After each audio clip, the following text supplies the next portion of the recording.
ببینید،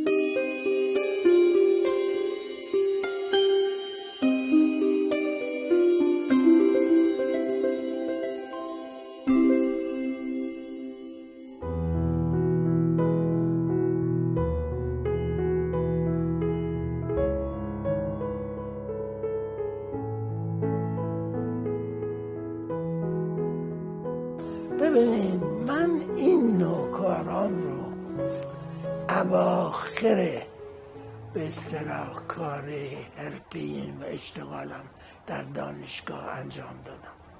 این دوره آخر زندگی من در دانشگاه، برای اینکه میخواستم علاوه بر درس و کتاب‌های درسی و تعلیمات رسمی و تعلیمات دقیق علمی فلسفه، یه چیزای ذوقی هم داشته باشم. به خصوص که از قبلش به زبان فرانسه نوشته بودم چیزای ادبی، رشته های ادبی در متون ادبی نوشته بودم، چاپ کرده بودم، بعضیش هم حتی طرف توجه واقع شده بودم، خارج از ایران هم هست. همین لشوت دلموت، سقوط دلموت یه همچین نمایشنامه است. و دوره جوانی در سوربن راجبه نمیدونم یه دوره بود که خیلی استادای فلسفه راجبه داستایوفسکی صحبت میکرد.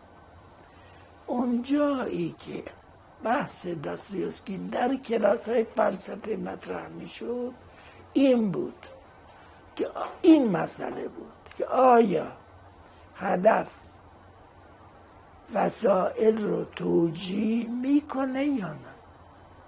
این بحث در اینجا بهترین نمونه که در ادبیات بین المللی میشه پیدا کرد کتاب جنایت و مکافات داستایوفسکی.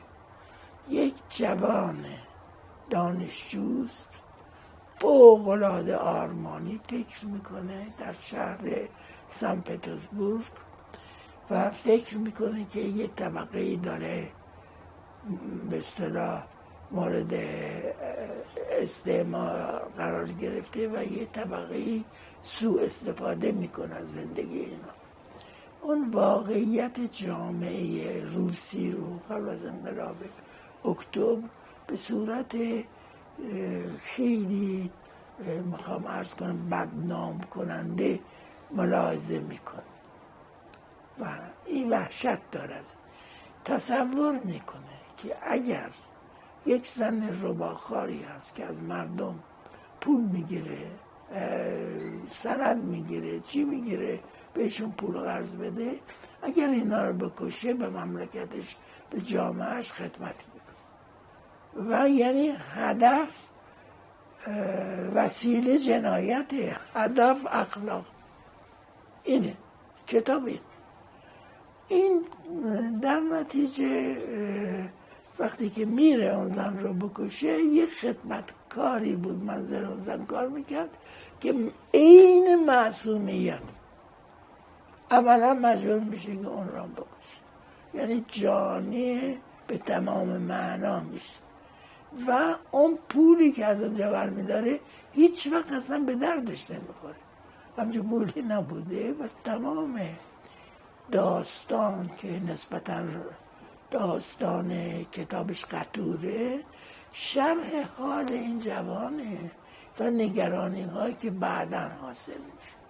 و در نتیجه این داستایوفسکی میخواد بگه که هدف خودش قسمتی، ببخشید، وسائل خودش قسمتی از هدف، یعنی هدف وسائل نادرست رو توجیه نمی کنه. کسی که میخواد کار درست انجام بده با خود عمل درست باید باشه. این چیز داستایوفسکی است. علت شهرت این کتاب که فوق‌العاده بود یه دوره، یعنی همه جا صحبتش میکردن، البته سیاسی هم بود. یعنی در اروپا نسبت به روسیه شوروی به اصطلاح فکر میکردن اون کاری که در شوروی داره انجام میگیره عین کار راسکولنیکوف اسم جوان. یعنی چی؟ یعنی دولت آرمانهایی رو اعلام میکنه، هر نوع وسیله رو مجاز میده و این درست نیست. اینا در این حالی که یک بحث فلسفی درباره اخلاق میکردن، در یه موقعی هم از این بحث‌های داستایوفسکی برای هشدار دادن به مردم روسیه که فکر میکردن، حالا شاید به غلط، من اون کاری ندارم، که تحت به اسارت یک حکومت نادرست. البته من موضع سیاسی نداشتم، حتی میخوام بگم موضع اخلاقی هم نداشتم. میخواستم اطلاعاتی راجع به این نویسنده که در نوع خودش منحصر به فرد، میخواستم این اطلاعات رو در اختیار خوانندگان قرار بدم. من بیشتر این بود، چون اکثر داستانهاشو یا خلاصه کردم یا راجع بهشون مطالبی نوشتم و خود شخص من رمان جنایت و مکافات داستایوفسکی رو خیلی هم دوست ندارم و برعکس اون رمان ابله رو خیلی دوست دارم و اون رمان در واقع برادران کارامازوف. اینا رمان‌هایی هستند که اصلا به نظر من از اون بهتر نمیشه نوشت. برادران کارامازوف اصلا فوق‌العاده است و تاریخ روسیه را منعکس میکنن. اینا حالا چجوری رو منعکس میکنن؟ در روسیه نیمه دوم قرن 19 یک جریان نوسازی و تجدد شروع شد. قبل از انقلاب اکتبر اینا نوسازی میکنن، راه آهن میسازن، فرانسوی ها راه آهن رو میسازن و کارهای از این قبیل. تمام ظاهر روسیه رو سنتی رو عوض میکنن. در این رمان کارامازوف داستایوفسکی نشون میده که این تغییر ظاهر و اینجور تقلید از غرب که خود غربی ها دارن انجام میدن در روسیه سنتی، مردم رو از خود بی خود میکنه، یعنی بیگانگی عجیبی میاره به مردم.